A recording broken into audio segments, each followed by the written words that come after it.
Welcome to the Fitness Plus Technology Podcast for club owners, operators, and fitness professionals. Each week, host Bryan O'Rourke brings you an expert interview with a global influencer at the crossroads of fitness and technology. You gain the insights, tools, and inspiration you need to stay connected to the pulse for what matters most for your business in the age of exponential technologies.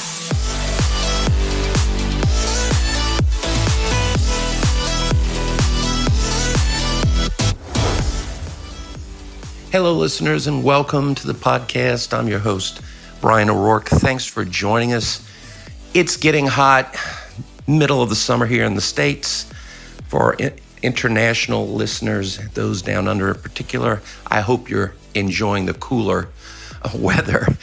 Today, we have a fantastic guest, a longtime friend and colleague, Rick Mayo. For those who might know Rick, well, then you'll know what a terrific and enjoyable person he is to visit with and to listen to as he does speeches all over the world.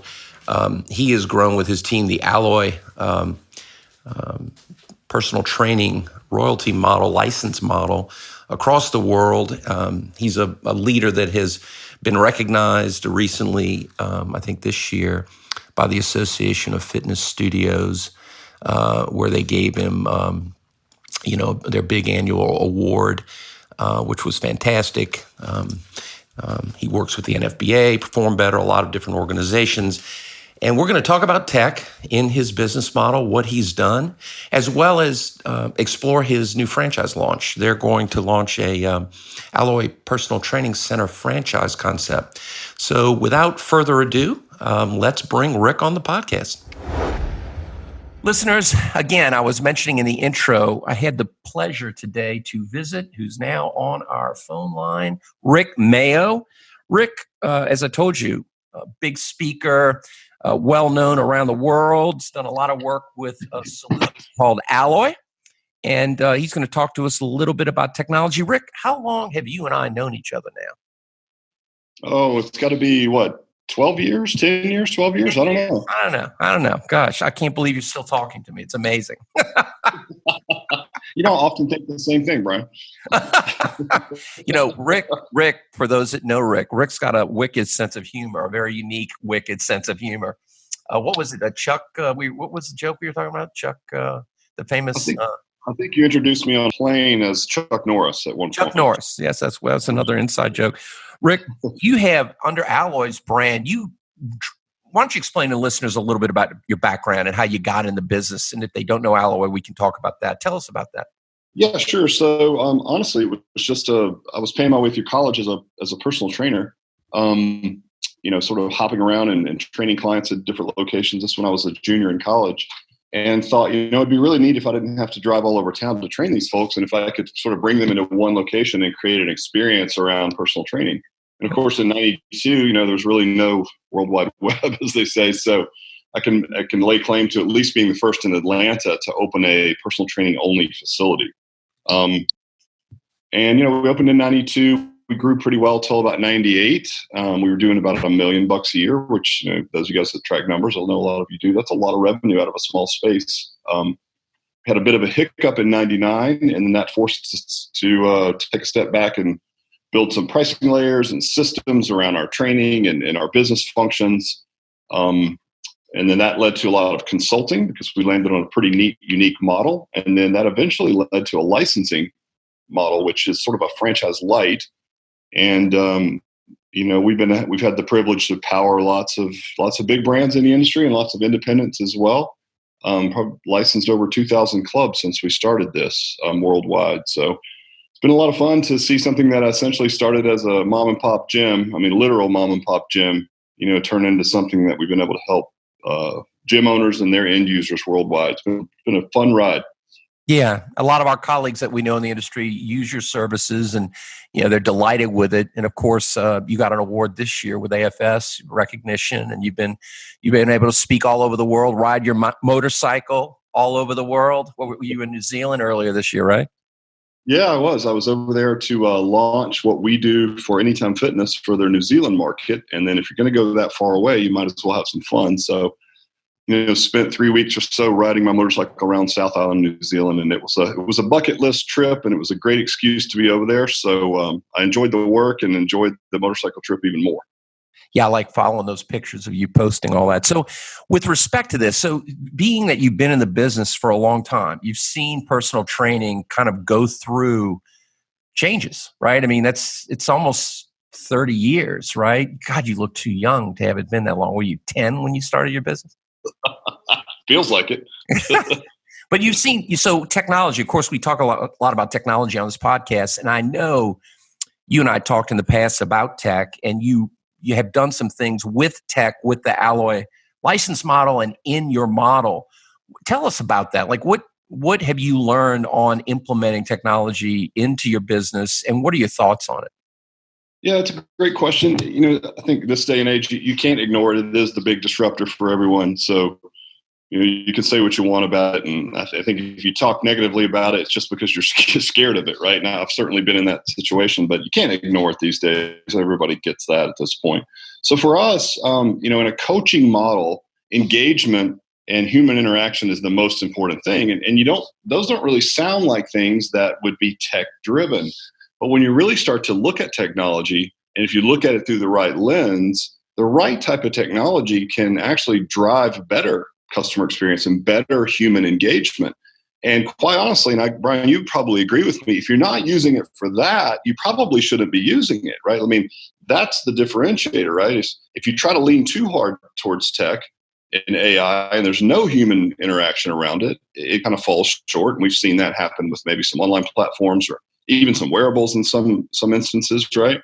But how do you leverage that technology and that data and do it in a meaningful way that drives more human interaction, right? Or at least accountability or coaching interaction, certainly through the lens of our model. And we've been able to do that just, in an app situation where we can hold clients accountable, can drive workouts for them. So can imagine they're training at an Alloy facility and they are going to snowbird for the summer, right? They're going to leave the Northeast and go down to Florida for a couple of months.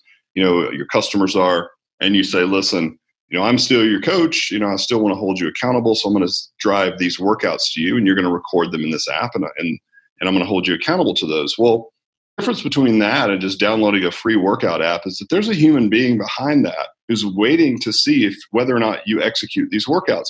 That's the most powerful thing about it. And the tech is just a vehicle, right? But the real key is the accountability from another human being. And so that's just one way that we've used technology, certainly in a coaching model, that's been really impactful for us. Yeah, I remember when you were going through the process, would you say, because, in talking with a lot of brands that we advise and some of the businesses we own, it's easy to get lost, I think, sometimes with the shiny new thing. I wrote an article recently about Gym Kit as an example and the low adoption of that, or because it sounds cool. I think it's really challenging for operators to keep those things in mind that you just mentioned and not get lost. It's you have to kind of understand what you're trying to get as a real outcome. And if you just do things to do them without really having that context, that's where I think a lot of people miss the boat. So how are you able to keep that in mind? You work with a lot of other clubs and brands, and why do some people get lost with that, do you think?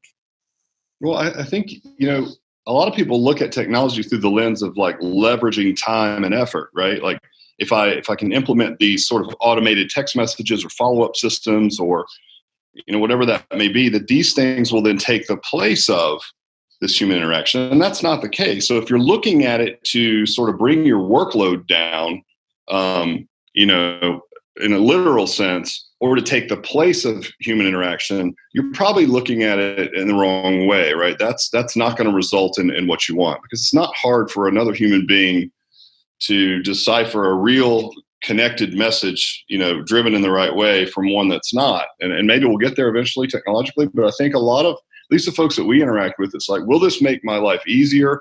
Listen, in some ways, yes, but it can't take the place of you paying attention to your customers and driving the type of engagement that they crave, right? So if you're looking for it to replace human beings, no. Now, if you're looking at technology to help you scale great service, right, and be a multiple of your coaching model or your customer interaction, then yes. but that still has to be the impetus of why you're, even searching for tech in the first place, is to be able to scale the real meat, the real good stuff about your business, which is the human interaction. It's trust. As we were talking, I think a month ago, we talked about the biggest opportunity right now in business in general is trust. It's very hard to earn trust. And that's why, and you've seen some of these stats, I know, even text response rates are going down tremendously. The number of robocalls we're getting on our phones all the time, all these different things where brands are trying to automate outreach, and it's the customer, they can really ferret that out. Like if you're, to your point, doing those things that used to be low-hanging fruit, email campaigns, all that kind of stuff, it's just not nearly as effective. So if you don't have the component of human, because it's really ultimately about trust, behind what you're doing around and with folks, they're going to tune you out.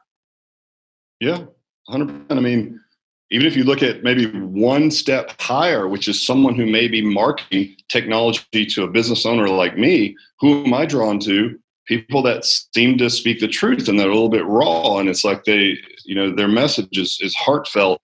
And I feel like they're really trying to help my business, or that they understand me or my customer, right? And that's a hard thing to articulate. Yep. But if you do that and then use technology to leverage that, right, to multiply yourself in that way, it's great. But if you lose that in the process, then you might as well not even do it. That's exactly.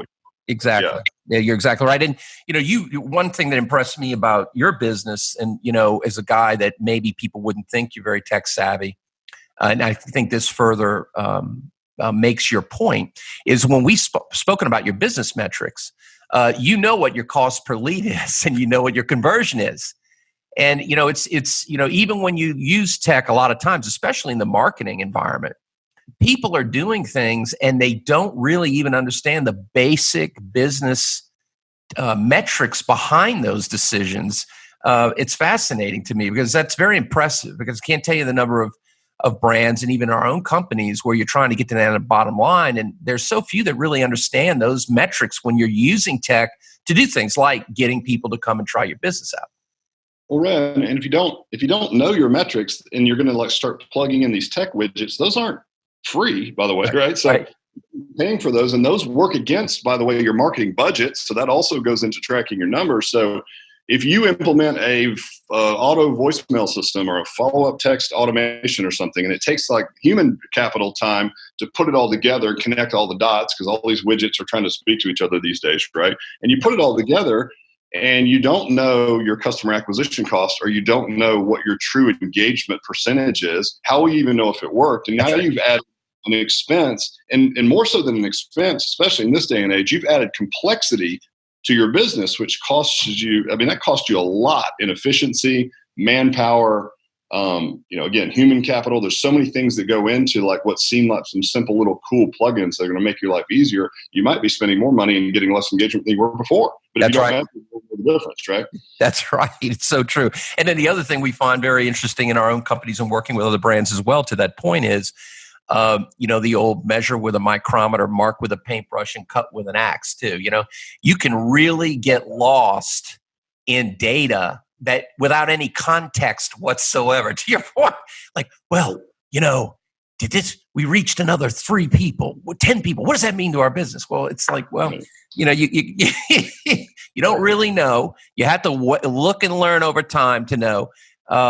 But I think for a lot of folks, it's very difficult for them because they have an expectation around this that, isn't really based in anything that's sound. So if that's one of the advantages of being in a real business like yours, which you've essentially been, operating for 20 something years, you have a lot of context. So when you're doing these things, you know how to think about them. For a lot of folks, that's all brand new. And so, they think that somehow they're going to, put a few tech pieces in and pull a switch, and all of a sudden there's going to be a line out their door, right? Yep, exactly. Yeah, that's the funny part, and of course I've been in it for a while, so I'm like the old salty guy now, and these younger guys come into the industry, guys and girls, and there is a little bit of that, right? It's like if I just string together this suite of automation and marketing products and with this CRM, then it's going to handle all these things, and I can just do what I like, which might just be work in my business or just take time off. It's it really does. It's not that simple. Technology definitely helps you leverage time, and it can definitely make you more effective. But you just have to be really careful, because it can just create a lot of complexity and move the needle not far, if any at all. Yeah, correct. You really got to know why you're doing it, and what is the outcome that you're seeking, and are you even measuring that before you run down any of those rabbit holes? Exactly, and continually to tweak and learn, because it's not something you're to set up and it's just going to go. You've got to constantly be watching what the hell's going on to understand, because as you know, those algorithms, they're working all the time and changing constantly. And if you're not on top of it, just Facebook marketing, it's not. But what are you trying to measure? And it's like, oh man, lookalike campaigns. Nope, those are terrible. Nope, they're the best. Next week it's this, and it's engagements where it's at. It's like, oh my goodness, it's really tough to keep up with that. And I'm not saying that we shouldn't, but when you really dig deep and you talk to some of the guys that are into it, it's like, how effective is it really, or how much is someone just really into it because they really like being into it? Right. All true. Oh, this is amazing. Check this out. This is the latest thing. 2 weeks later, gone. So I think ultimately that's the nature of technology. But if you can take a step back, look at your business from crop duster height and say, okay, look, we know we need to be advertising on Facebook, right? So here's the key metrics that we're going to measure. And then, we'll run down these different rabbit holes a little each time to see if we can move the needle. But if you don't know what you're measuring, you don't know why you're doing it, it's going to be really tough. You're just going to be scattershot, pissing in the wind, as we might say, which might not be good for the podcast. But well, listeners, listeners, you have to excuse Rick. He's. Yes, I'm sorry. Yes. No, I'm kidding. That's the reason I like talking to you, Rick, when we do get a chance to chat about business. Context, and patience. One of the two most lacking assets today. If you could bottle context and patience and really sell it over the counter, it'd be pretty expensive juice. So tell me now, let our listeners know, because I know you've mentioned this and I know it's coming out. I think you posted something last week. You're going into franchise model, right?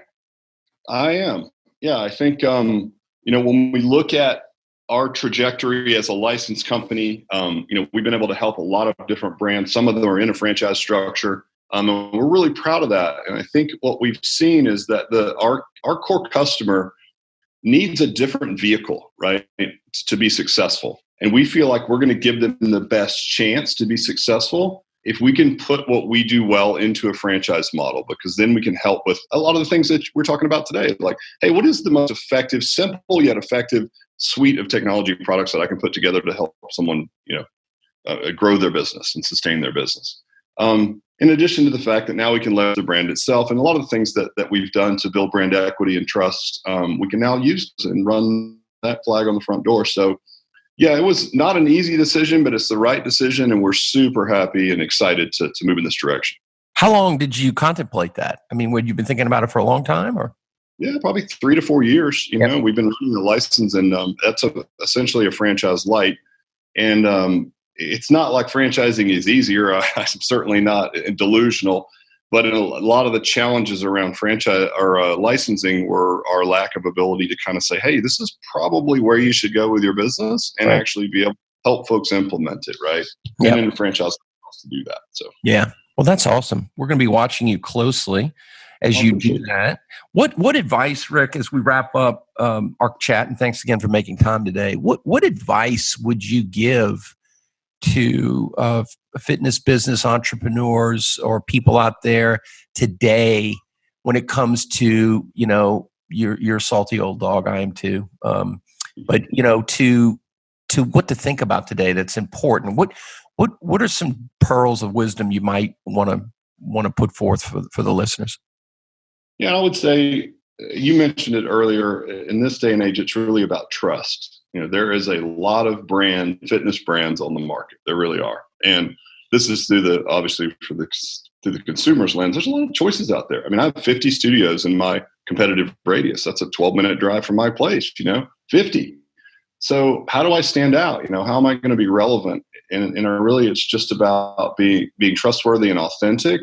And then, that's obviously, you have to have that to even survive. And then I think ultimately you really have to know your numbers. When you look at these independent entrepreneurs that are opening these days, if you're not in a franchise structure of some sort, you've really got to understand, your metrics, how much marketing money that you're going to need to spend, what the lead acquisition cost is going to be, all these things that aren't provided to you. You're going to have to dig deep and figure these things out. So I think gone are the days when a practitioner, can just open a gym because it's their hobby and put it in a dirty old, warehouse area, or start it in their garage and grow it from there. I don't think that that's really an option these days. You're getting a more sophisticated owner into the fitness space. So I say, if you're going to go there, then get your ducks in a row financially, understand what you're really doing and what that's going to look like long term. Yeah. And what about differentiation? Yeah, absolutely. I mean, listen, I think right now it's hot. Obviously HIIT training or group training, and certainly the studio model is hot. Every large club has got some type of offering for that. How would you differentiate yourself, if you were going to go into that space? I don't know that it would be that easy right now. I think to move into an area and say, hey, I have the best workout in town, it's a bit of an empty claim right now, right? I mean, hell, everyone does a pretty decent workout. So what really is your differentiator? Are you tapping into a population that no one else is tapping into? Do you have a technology proposition that's unique and engaging? Really think about that, because if you just want to be the next guy doing the same thing, there's just a lot of competitors in that space. So, yeah. Rick, always a pleasure. I'm so glad you were open to making time for our listeners. We have about 8,000 people around the globe that listen to the podcast every week. I'm sure many of them know you. And I just was very, very delighted to be able to spend some time and your pearls of wisdom with the listeners. Thank you so much, Rick, for visiting with us today. Hey, Bryan, it's my pleasure. And listen, I love the show. Thanks for having me on, and I hope your listeners get some use from it. Hello, listeners. This is Bryan O'Rourke, and thanks so much for listening to the Fitness Plus Technology Podcast. The podcast is made possible by the Fitness Industry Technology Council, a consortium of global brands working together to enhance the adoption of technologies in the fitness space. Our company, Videri Ventures, which is invested in Vertimax, Montezuma, Gold's Gym, Houston, Texas, and Fitness 24/7 Thailand, also underwrites the podcast, along with our service companies, Integris Advisors, Moon Mission Media, and others. Please feel free to share this podcast with your colleagues. And if I can be of any assistance to you, don't hesitate to reach out, bryanko'rourke@gmail.com, or find me on any of the major social networks.